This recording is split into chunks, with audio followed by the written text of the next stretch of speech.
Shalom à tous et à toutes. Bienvenue à ce autre numéro d'éclairage. Vous le savez, depuis déjà 2 semaines, nous faisons notre marche à travers cette émission. Nous essayons de comprendre ce que c'est que la bénédiction. Qu'est-ce que Dieu veut que nous puissions faire de la bénédiction qu'il nous donne.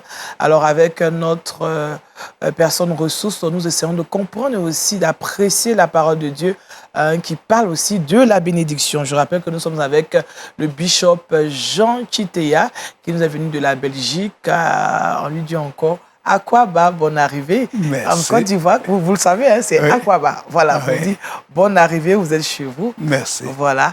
Alors, ou bien chez vous, c'est quoi? Mbote.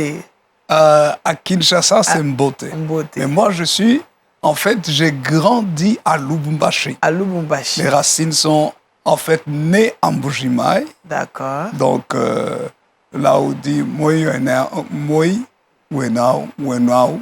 Donc, bonjour Moi, ou bien Moi simplement. Moi, c'est bonjour. d'accord. Et de Lubumbashi, là où j'ai plus grandi. J'ai quitté Mbuji-Mayi quand j'étais tout petit. Ok. Et à Lubumbashi, c'est le Swahili, Yambo. Yambo. D'accord, on essaie de Moi. Et puis bien sûr, ma plus grande partie de vie, en fait, c'est en Belgique. En Belgique. Oui, je suis là depuis 43 ans en Belgique. Oh là là, oui. Il y a longtemps que vous y êtes, comme je dirais quelqu'un, vous êtes en quelque sorte le chef du village. C'est ça. Vous y êtes il y a vraiment bien longtemps. Oui. Alors, vous êtes le surintendant de l'Église, surintendant national de l'Église de Dieu en Belgique et pasteur titulaire de la Nouvelle-Jérusalem à Liège en Belgique. Et à côté de cela, vous avez beaucoup de responsabilités, toujours pour encadrer, pour servir le Seigneur. Alors, cette tâche, ces différentes responsabilités, vous les menez dans une bénédiction, on pourrait le dire ainsi. Par la grâce de Dieu. Oui. C'est une bénédiction que d'avoir beaucoup de responsabilités et de pouvoir être toujours là quand on a besoin de vous. Vous savez, l'apôtre Paul dit que son plus grand bonheur, c'est de servir le Seigneur. Lorsque Dieu vous a appelé et que votre vie est utile, quel que soit le nombre de responsabilités, c'est une grâce. Amen. C'est une grâce d'avoir la force. Regardez, c'est une grâce d'être ici ensemble, Oui. de s'asseoir et de parler Oui. et de servir le Seigneur. Amen. C'est une grâce. C'est une grâce. Les responsabilités, la Bible nous parle de la parabole des talents. Et quand Dieu donne des talents, ils doivent se valoriser. D'accord. Ils doivent être mis à la disposition des autres pour que l'œuvre de Dieu aille de l'avant. Oui. Oui, c'est une bénédiction. C'est une bénédiction. De servir. On le fait avec beaucoup de joie, Amen. beaucoup de plaisir et parce qu'on sait qu'un jour nous devrons rendre des comptes au Seigneur. Ah oui? Le jour où on sera devant son trône, il va dire « Qu'as-tu fait des responsabilités que je t'ai données ?» Parfois, je dis « Aïe, Seigneur, s'il te plaît, aide-moi à faire ce que je n'ai pas pu faire. » Oui. Ah oui. Donc, on ne doit pas chercher seulement à courir derrière les bénédictions, mais on doit se rendre compte qu'on a un compte à rendre, sinon des comptes à rendre à celui qui nous accorde ces bénédictions. Oui, nous n'avons pas à courir derrière les bénédictions. C'est elles qui doivent courir derrière nous. Il ne faut pas mettre la charrue avant les bœufs, sinon on avance mal. Mais si on sert le Seigneur, on court derrière le Seigneur, lui-même il a dit « J'ordonnerai à la bénédiction de t'accompagner ». La bénédiction, c'est celle qui nous accompagne. Nous cherchons le Seigneur et lui leur donne à la bénédiction les différents types de bénédictions que nous cherchons, que ce soit le mariage. Le mariage est une bénédiction. Amen. Trouver une femme. Celui qui a trouvé une femme, trouver une femme a trouvé le bonheur. Oui. C'est une bénédiction. Oui. Trouver une bonne femme, un bon mari. Les enfants, c'est une bénédiction. Amen. Le psaume 126 nous le dit. Avoir un foyer heureux, profiter de son travail. Psaume 128 nous le dit. Tu jouis alors de ton travail. Oui. Ta femme est une vigne féconde à l'intérieur de ta maison. Ouais. Tes enfants sont comme des plants d'olivier autour de ta table. Alléluia. Donc tout ça, il dit, c'est ainsi qu'est béni l'homme qui craint l'Éternel. Donc l'Éternel te bénira de Sion, nous disent les Saintes Écritures. Et il bénira quoi? Tous les jours de ta vie. Et tu verras les enfants de tes enfants. Donc la longue vie, c'est une bénédiction. Et pour ça, c'est la crainte de Dieu. Et la Bible dit que la crainte de l'Éternel, c'est le commencement de la sagesse. Ouais. Et pourquoi est-ce qu'on dit la sagesse? Mais on n'a pas dit l'intelligence. L'intelligence, c'est le savoir, oui. la capacité de connaître beaucoup de choses. Mais la sagesse, c'est la capacité d'utiliser ce savoir de façon pratique et de façon sage et sensée. Et c'est pour ça que la Bible dit la crainte de l'Éternel, le respect de Dieu, c'est le commencement de la sagesse. Pour utiliser maintenant la capacité de choisir, parce que Dieu dit dans Deutéronome, il dit clairement, n'est-ce pas, à la fin, le dernier livre, il dit, je mets devant toi la vie et la mort, la bénédiction et la malédiction. Il dit, choisis. Quand il dit choisis, ça veut dire, choisis la vie afin que tu vives, toi et ta postérité. Choisis la vie, ça veut dire, sois sage. Fais un bon choix. Fais un bon choix, discerne ce qui me plaît pour que tu sois heureux dans ta vie. Amen. Alléluia. Que Dieu soit loué. En tout cas, nous sommes très heureux de parcourir en tout cas les feuilles de la parole de Dieu afin de nous informer davantage, de nous abreuver à cette source parce que nous savons que c'est une source de bénédiction, la parole de Dieu. Absolument. Alléluia. Absolument. Alors, la semaine dernière, on a parlé de la bénédiction. Les fondements bibliques de la bénédiction. Aujourd'hui, on va parler de la bénédiction, l'homme et la bénédiction, l'homme grand H avec la bénédiction. Mais déjà, qu'est-ce qu'on peut retenir de ce qu'on a eu à dire par rapport aux fondements bibliques de la bénédiction? La parole de Dieu nous montre que clairement, Dieu est lui-même la base de toute bénédiction. Et pour que maintenant, nous puissions marcher dans cette bénédiction de Dieu, nous devons craindre Dieu, marcher dans une relation intime avec lui, le rechercher lui. Amen. Et puis, quand nous le recherchons, c'est de marcher selon ses principes, selon sa parole, selon ses préceptes. Et quand nous marchons selon ses préceptes, c'est ça, le fondement de la parole de Dieu. Ce sont ces préceptes qui vont nous permettre de recevoir toutes les faveurs, les grâces et les bénédictions que Dieu a pour nous. Ah oui, absolument. Et tout a été concentré en Jésus-Christ, qui est la parole faite chair. Amen. Donc, il faut que Jésus soit au centre de nos vies. Amen. Quand on dit au centre, ce n'est pas juste faire une prière. Seigneur Jésus, je t'invite dans mon cœur. On a fait la prière et puis après, on ne marche pas selon les principes. Ah non. On dit, ça, c'est le début. Seigneur, je t'invite dans mon cœur et puis maintenant, on abandonne le péché. On fait du bien. Si on a fait du mal à son prochain, on demande pardon. On répare. On ne demande pas seulement pardon, mais on répare. Comme Zachée. Oui. Ah oui. On répare. Parce que bien souvent, les gens disent, non, mais j'ai demandé pardon. Oui, mais les conséquences. Est-ce que tu as réparé? Oui. Ah, et le Seigneur veut que nous marchions. C'est vrai que parfois, on demande pardon juste, mais on ne répare pas les conséquences. On ne pense même pas à réparer les conséquences parfois. Tout à fait. Ça ne nous effleure pas l'esprit. Pour nous, on a demandé pardon, on se dit, bon, ça va, c'est terminé, alors qu'il y a des conséquences à réparer. Les conséquences sont là. Donc, il faut aller plus loin avec le Seigneur. Alléluia. Alors, l'homme avec grand H et la bénédiction. Est-ce que, quand je veux parler des chrétiens, est-ce qu'il y a une bénédiction spécifique pour celui qui a accepté le Seigneur, qui est appelé enfant de Dieu, qui est né de nouveau, et une bénédiction aussi qui est pour le commun des mortels, pas forcément chrétien? La plus grande bénédiction, et je l'ai dit tout au long des dernières émissions, c'est cette vie que nous avons avec Dieu, la vie éternelle. Ça, c'est le plus beau cadeau. Le plus beau cadeau qu'une personne, un homme, une femme puisse avoir dans sa vie, c'est l'assurance de l'éternité. Amen. C'est de savoir que nous avons la vie éternelle. La vie éternelle, c'est quoi? La vie éternelle, c'est que même si un jour vous devez mourir, quitter votre corps, vous savez, quand je dis mourir, mourir c'est quoi? C'est notre âme qui quitte notre corps, notre personne, notre vraie personne qui pense, qui réfléchit, qui a des sentiments, des émotions, quitte l'enveloppe charnelle, quitte comme lorsque nous enlevons nos vêtements. Mais nous continuons à exister. Mais cette fois-là, mais nous sommes là maintenant dans la présence de Dieu. Amen. Vivant sans les limitations qu'il y a sur terre, sans le péché, sans tous ces problèmes, mais dans une joie ineffable. Ça, c'est le plus beau cadeau. Aujourd'hui, les gens ont peur de mourir. En fait, les gens, même les chrétiens. Pourquoi? Pourquoi? Parce qu'ils sont ignorants. Ignorants de quoi? De la grâce. L'apôtre Paul dit, je souhaite être auprès du Seigneur, ce qui est de loin le meilleur. Et vous savez, maman, pourquoi? Parce qu'on n'a pas la révélation du royaume de Dieu. Quand nous avons la révélation du royaume de Dieu, moi j'ai eu ça. Le Seigneur m'a fait la grâce d'être transporté en esprit et de voir le ciel. de voir la cité céleste. C'était tellement beau. J'ai entendu la louange du ciel. C'était extraordinaire. J'ai vu des couleurs vivantes. Je n'ai jamais vu des choses aussi belles. De l'eau du ciel, c'était tellement beau, tellement extraordinaire, que quand je voulais y entrer, on m'a dit non, ton temps n'est pas encore arrivé, pas maintenant. J'ai pleuré quand je me suis réveillé, et puis j'ai pleuré. Mais ça a duré des mois et même des années pour dire, Seigneur, pourquoi tu ne me tues pas? Pourquoi tu ne me prends pas? Il n'y a rien de bon sur cette terre. Parce que quand on vous dit que les rues au ciel sont faites d'or pur, transparentes comme du cristal, c'est quel type d'or?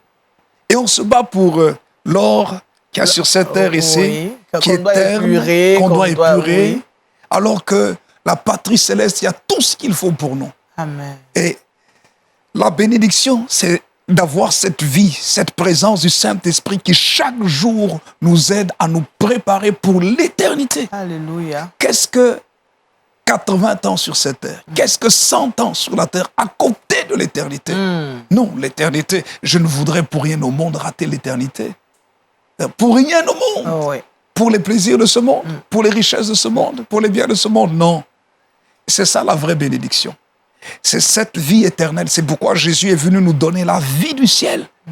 C'est pour ça qu'il est écrit, Dieu a tant aimé le monde qu'il a donné son Fils unique, afin que quiconque croit en lui ne périsse pas, mais qu'il ait quoi? La vie éternelle. Ouais. Cette vie-là auprès de Dieu dans les cieux. Nous sommes des passagers sur cette terre. Oui, le Seigneur nous donne des grâces terrestres, mais ces grâces, comme je les appelle sur cette terre, elles sont malgré tout souillées. Elles sont des grâces imparfaites. L'or, il faut aller le creuser pour trouver l'or. Il faut chercher. Il faut encore l'épurer. Voilà, il faut enlever les mauvaises parties. Bon, c'est utile pour la terre. Oui. Mais dans le ciel, c'est la poussière pour nous. Alléluia. Est-ce que justement c'est parce que nous ne sommes pas, les chrétiens ne sont pas suffisamment enseignés sur ces choses? Ils n'ont pas, comme vous l'avez dit, ils n'ont pas cette révélation qui fait qu'on a parfois peur de l'après la mort.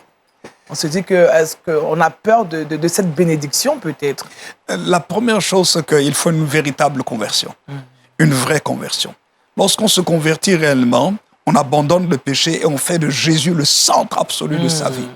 Et le Saint-Esprit va maintenant déposer en notre esprit, va témoigner à notre esprit que nous sommes enfants de Dieu. C'est le Saint-Esprit qui fait ce travail en nous.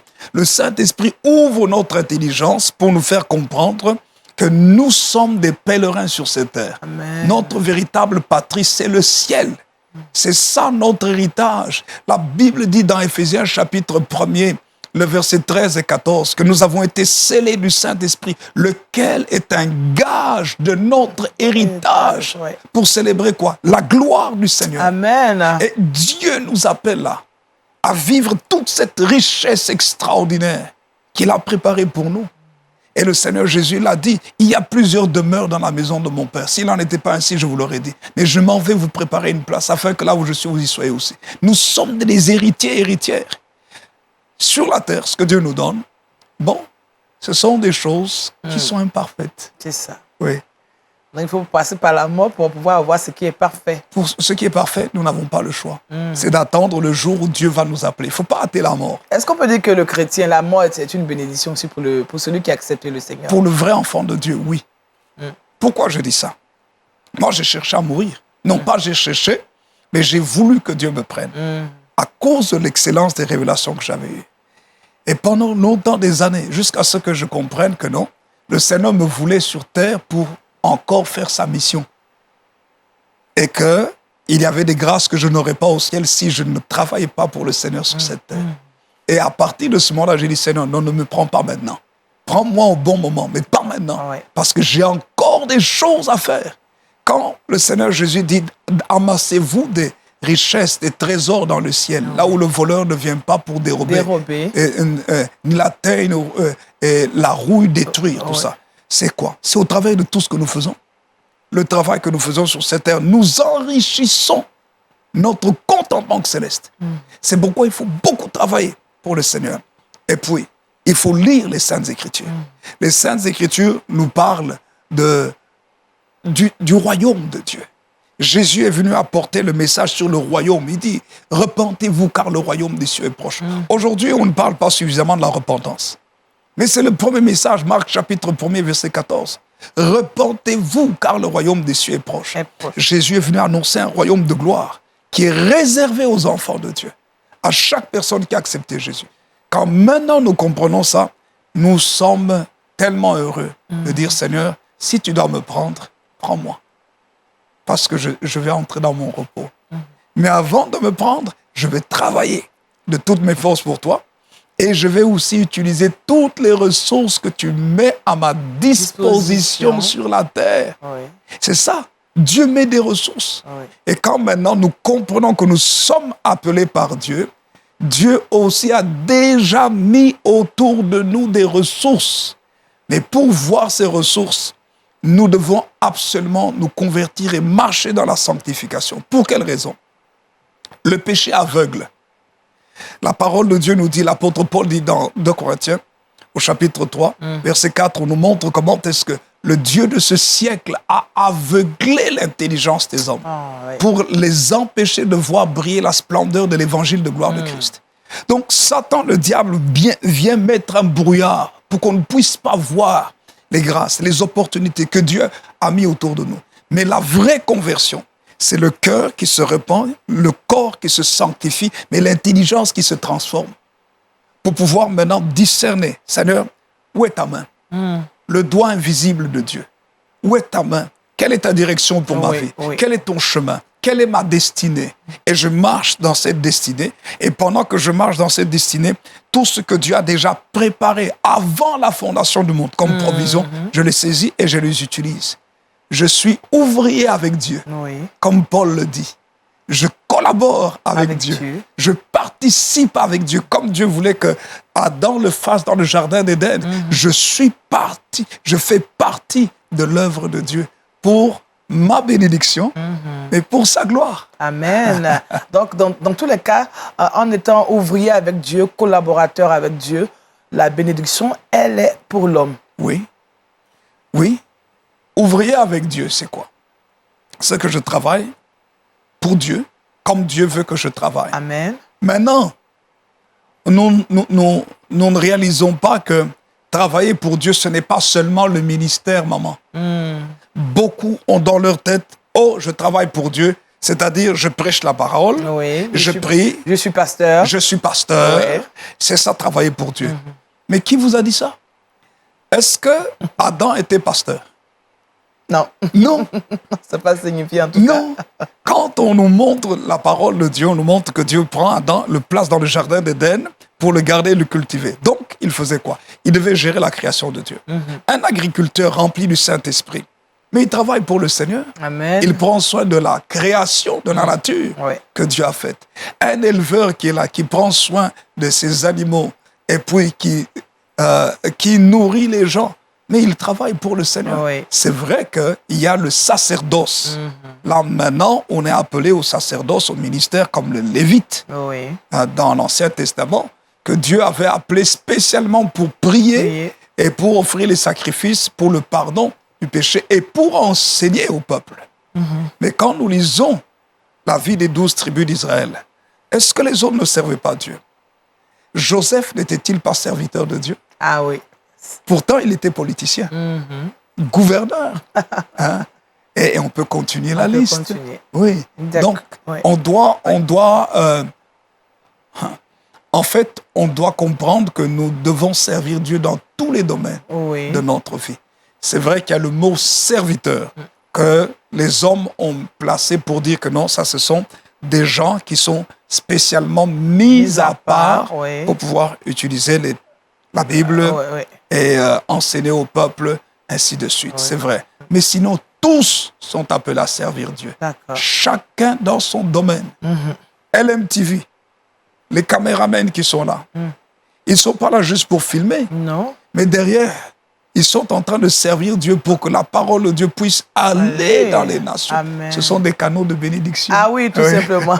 On l'a dit la semaine dernière qu'on avait plus des canaux de bénédiction. Voilà. Et ça veut dire que quel que soit le poste que vous occupez, quel que soit l'endroit où vous êtes, vous devez vous considérer comme un serviteur de Dieu, à ces niveaux-là. Quelqu'un qui sert Dieu.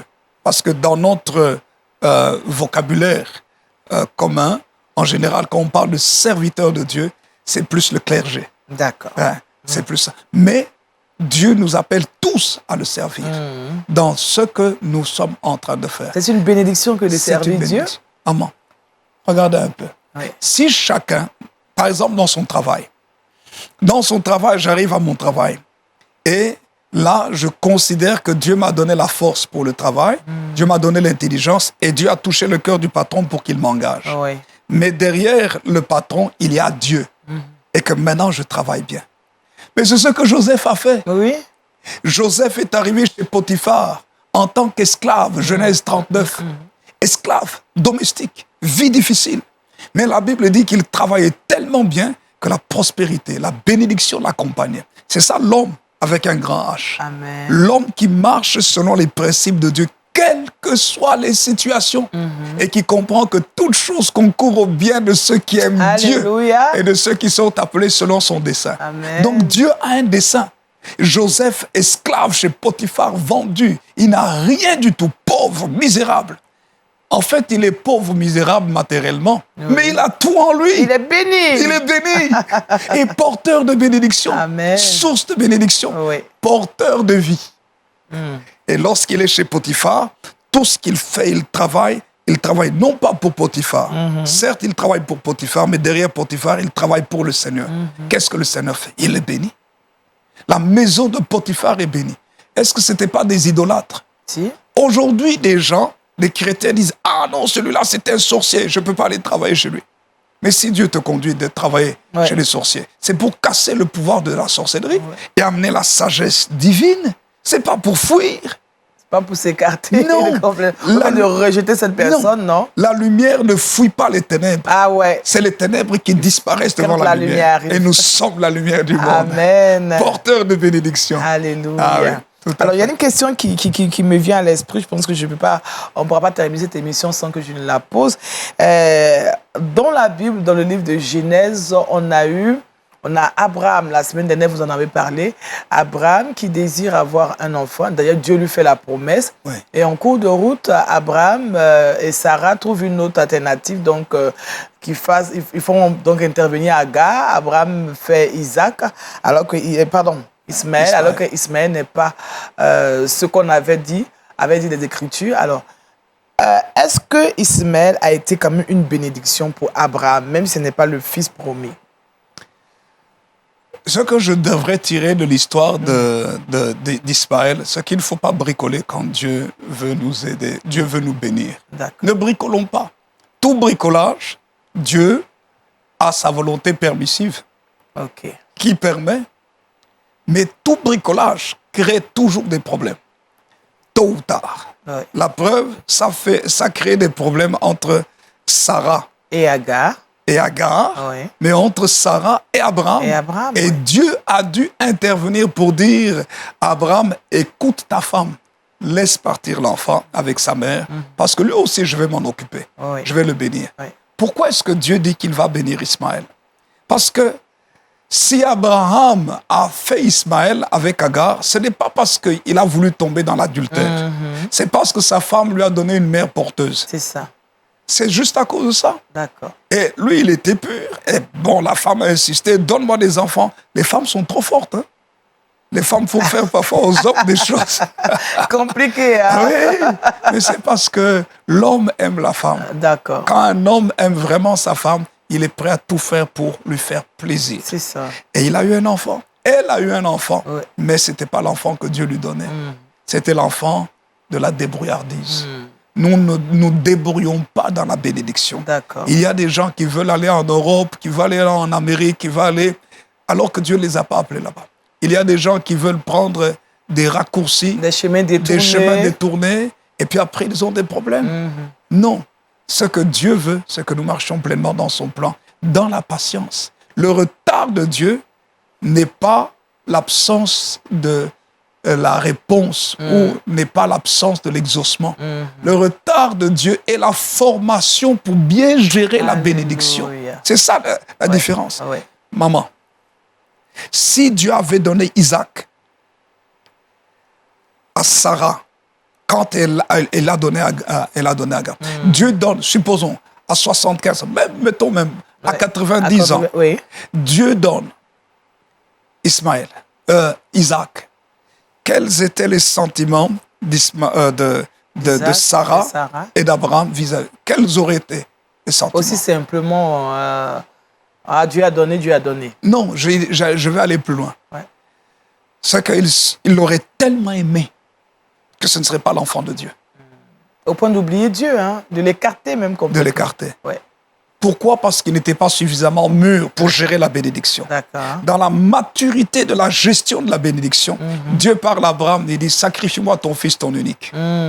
Donne-le-moi. » Dieu veut simplement mettre à l'épreuve Abraham. Est-ce qu'Abraham m'aime plus que son fils? Est-ce qu'Abraham m'aime plus que sa bénédiction?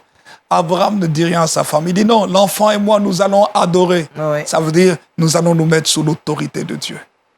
Et il part, et résultat, on voit qu'en fait, il était mûr émotionnellement et spirituellement parlant pour dire, Dieu me donne, c'est Dieu qui en est le propriétaire. La bénédiction, c'est la propriété de Dieu. C'est pourquoi quand quelqu'un est béni matériellement, financièrement parlant, il peut soutenir LMTV. Oui. Il peut donner sa dîme, il peut donner son offrande. Mais quand quelqu'un a mal quand il doit donner, ça, c'est pas une bénédiction. Non, c'est une bénédiction, mais il n'est pas mûr. Il n'est pas mûr. Émotionnellement. De façon délibérée. Voilà. Émotionnellement, intellectuellement parlant, spirituellement parlant, il n'est pas encore suffisamment mûr pour comprendre que tout ce qu'il a vient de Dieu. D'accord. David a dit, Seigneur, tout ce que nous te donnons, c'est toi qui nous l'as donné. Alléluia. Nous sommes déjà au terme du temps imparti. Wow. Voilà, pasteur Bishop. La semaine prochaine, on va revenir encore pour continuer à parler de la bénédiction. Ce sera donc la dernière séance la semaine prochaine. Oui. En tout cas, on vous dit merci de nous éclairer depuis déjà ces 3 semaines à travers ce thème général qu'on a dit, la bénédiction. On se donne rendez-vous donc la semaine prochaine. Avec plaisir. D'accord. Également à vous, merci de nous avoir suivis et puis à la semaine prochaine. Au revoir.